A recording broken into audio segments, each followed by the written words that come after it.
Salutations and good morrow everyone, and welcome back to another grounded walkthrough video. Where today we're updating one of my more sought after videos, and that is what is the best starter base location in my opinion in the game. And I have 5 different reasons with a bunch of points behind them on why I believe that this location where I am right now is actually one of the best locations, if not the best location for a starter base. So let's hop in and let's check out these reasons. Okay guys, but before we hop into those tips, we're going to hop over and look at the location I'm actually talking about. The location that I am talking about is, of course, right on top of this wooden fence, right on this side of the oak tree. Now, a lot of people already have bases over here. If you do, kudos. This is a great spot for a base. But let me go through and show you guys exactly where this is on the map.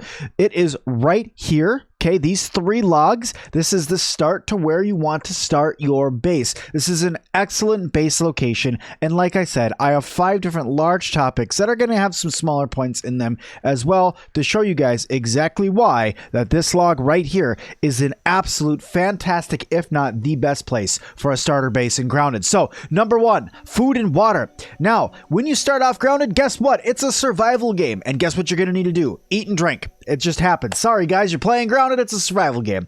But one thing that is nice about this location, it has an abundance of food and drink around that is going to keep your character going right away in the beginning of the game. And as long as you're not running around at night, this actually is an excellent place to go for food and water, where the food respawns and the water respawns daily. So I'm going to go and show you guys what I'm talking about. So what it is going to take in order for you to do this is you are going to need a tier 1 hammer to get most of the food that's over here, but some of it doesn't actually require that. If you actually run up and around this way and you run back right in here, there's already some broken apart acorns that you can go and harvest some of these bits off the grounds, and acorn bits are actually an excellent source of food for your character. They do a decent amount of food refill every time you eat. Now, they're not a roasted food or anything like that, but food-wise, there's a bunch of acorn bits over here. Also, there's 2 different locations on leaves where dewdrops spawn. The one is right here. You can get yourself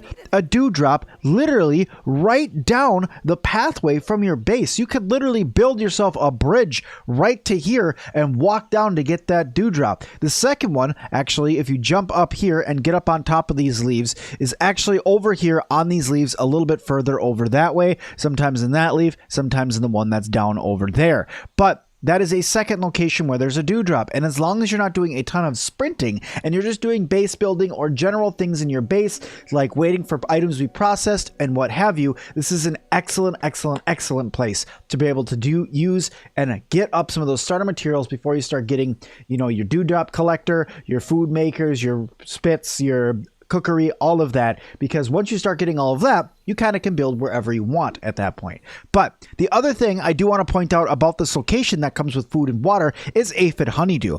In this area, there is a lot of aphids. Aphids just like to be around this area because of the clovers that are over here and all of the grass that it can go and hide up on. So you're going to end up finding at least 1 to 5 aphid honeydew a day around this area, as long as you're staying within this general area here. The aphid honeydew tends to spawn anywhere from inside of this grass all the way back to the juice box that's right back over there. More on that in just a second. All the way over to where the thistle plant is over that way, and walking back up over there. Now, I currently don't have any bugs on. This is a strict creative game, so you're not going to be able to see any of the honeydew that I'm talking about, but trust me, it is in the game and it is over here. The aphids produce it all the time. Okay, and the last thing about food and drink that's over in this area, there's actually a juice box that is literally right over here. You can actually start to see it already. It's right there. This is a very close juice box, and the best part about this juice box is because it is as close as it is, there's not really anything except for maybe some soldier ants that are going to come and actually attack you over here, except maybe maybe a wolf spider if it's really late at night, or if you've closed the haze, an infected wolf spider. But more on both of those a little bit later on, and maybe probably in another video.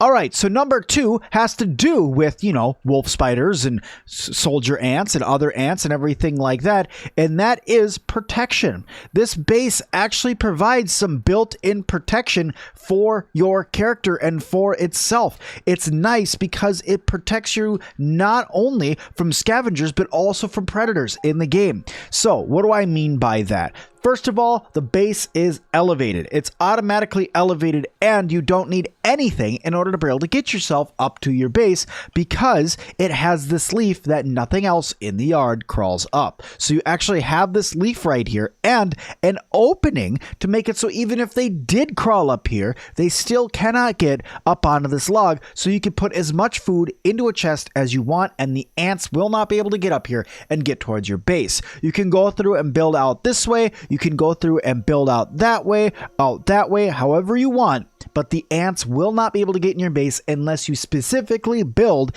a ramp in your base. And I'll show you guys at the end of the video how to build a ramp that they can get to, that you can get up to, but the ants will not be able to climb into. So in case you guys want something like that to make it a little bit easier for you to get up here. But the other thing that I want to talk to you guys about is predators. Predators don't really attack you over here unless you've pissed something off in the game, like the bees, the infected stuff, the mosquitoes, the ants, what have you. Nothing is really going to attack your base where you are up here. The worst thing you're going to have to worry about is mosquitoes that are actually over there, but your base is not close enough to those mosquitoes for anything to actually want to harm you. Speaking of not being close enough to anything, mind you, this base also is not near a nest of anything enough to actually aggravate anything for your base being built here. So it's not close enough to the home of any of those other bugs for you to get that wanting to invade you bonus. So this is a very, very safe base. It's a protected base. If you have wolf spiders and stuff like that chasing you, be careful because they can jump and will follow you up here. But as long as you're not being chased, this is a very, very safe base for you to build.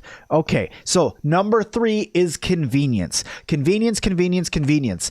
This is a centralized location on the map. It is literally smack right in the middle of the map. There is nothing more centralized in the map than this base, in my opinion. This is an excellent base location to be centralized in the middle of the map. So that way you're the equal distance away from anything. Now, this could be a great main base or a starter outpost location for your main base, but I still suggest you build here because at the end of the day, it may be a large area, but at the end of the day as well, it is worth your time to build here because it's right in the middle of everything. All right, and also convenience with that as well. You guys saw it as soon as we started up the video. Guess what? There's a outpost research station right here. And guess what? You can go through and do resource analyzing, access the ASL terminals, to do the science shop, to the mega milk molars, to do the resource scanner right here. There's all sorts of different things that you can do thanks to being able to have this unlocked and being right here underneath you, where literally you can drop down and then jump back up on top of it, run right here and scurry back up in your base just in case there's anything mean and scary trying to get you.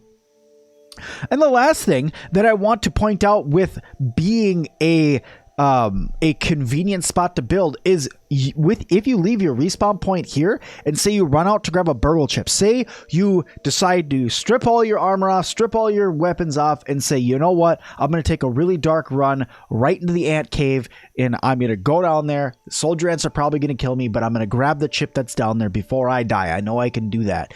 If you do that, you don't drop chips on death. So when you respawn, you'll be right over here to run to burgle easily as well. And with Burgle being a main part in the story, it's nice being so close to him. Now, here's a little added bonus for later in the game. Sim-Alot, this isn't really starter, but this is a later in the game bonus for you guys, that in the pond right there, right across and jumping straight down is actually the pond dome, one of the base domes that's in the game. And inside of that dome grows the mussel sprouts for smoothie making. And those things reproduce all the time in the game. So if you're able to have a base that's close there, you can jump off and be able to get a large amount of muscle sprouts to make meaty, beefy smoothies that are going to give you double the health regen whenever using a smoothie, whether it's a question mark smoothie or what have you. It's really going to help you guys out. So that is why this is such a convenient base. Number 4 is style wise. I know this is kind of a weird one for you guys, saying, "What, Sim, what are you talking about with style?" When you're building a base in Grounded, it's not all about functionality, it's also a little bit about style. And who doesn't want to have a watchtower in the middle of their, somewhere in their base? Who doesn't want to have a little outpost? You can build all around this thing. You can build a circular base in here because anywhere up here is buildable. You could literally go through and slowly build a base all around, making a circle in here if you so choose that you wanted to do that. If you wanted a circular base, if you wanted, that's without using the single circle is what I'm saying. You also have this ramp that's right here. You have a built-in ramp for your base. Like I said, protection, but also style. You have a ramp built into your base already that's right here.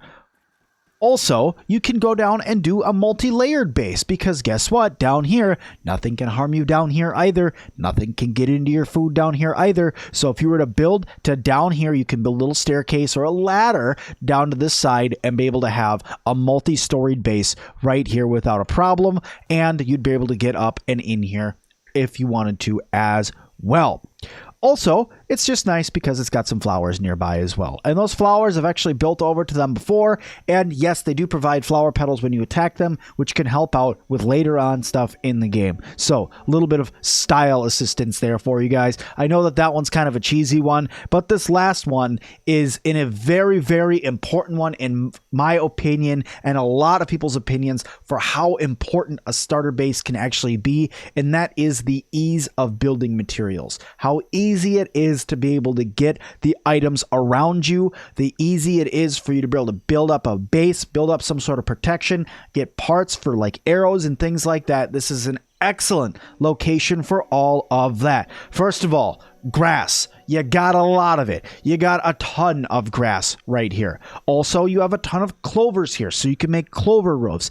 And there is multiple locations that are not just the husky weeds like these ones, but also dandelion weeds. There's one right there. There's another one there, another one there, another one there, another one there. There's tons of dandelion weeds all around here for you to get weed stems, so that way you could start building fortified bases and things like that. So then you have the 3 basic building materials: weed stems, grass, clovers. What else do you have? Well, the bonus of being over here is that you also have dry grass around here as well. And once you turn off the haze, spiky burr weeds will come over here as well.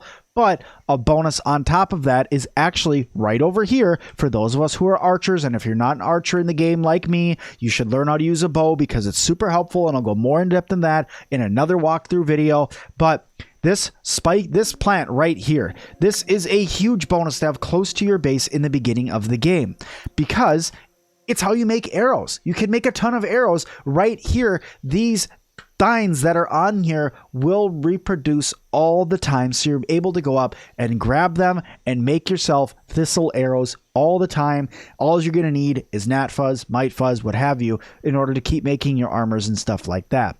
And it's centralized enough to be able to get to some of the lower level bugs for you to start making some armors. Whether it's ant armor, ladybug armor, stuff like that. It's close enough to a bunch of respawn locations for them where it's not going to be that difficult for you to be able to go through and get those starter materials. And some of those later materials aren't too far away either, with other types of food, other types of water, other types of building materials, and a great location, so you are already up in the air to start working on a zipline structure for you to get around the yard. You can either use a jump tower, or you can go ahead like me and build spiral staircases, because if your jump towers ever get patched out, the spiral staircases will never get patched out. So you'll always be able to have those as your jump tower, or as your zipline tower, I should say. This is a great spot for a main one. It is centralized in the middle of the yard. You can go from all locations back here and all locations from here, except with the one exception of you literally cannot just go through the tree. But if you're going that way anyway, you can tend to get around it and build build up yourself an area to land over there. But guys, that is the 5 reasons why I think that this is the best place in the game. Now, remind you, this is my opinion, okay? This is not a fact. There's going to be a lot of people who are going to be like,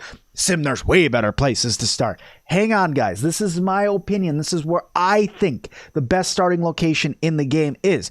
And with somebody with over 700 hours in Grounded, I think I got a pretty good idea of where a starter base should be in the game.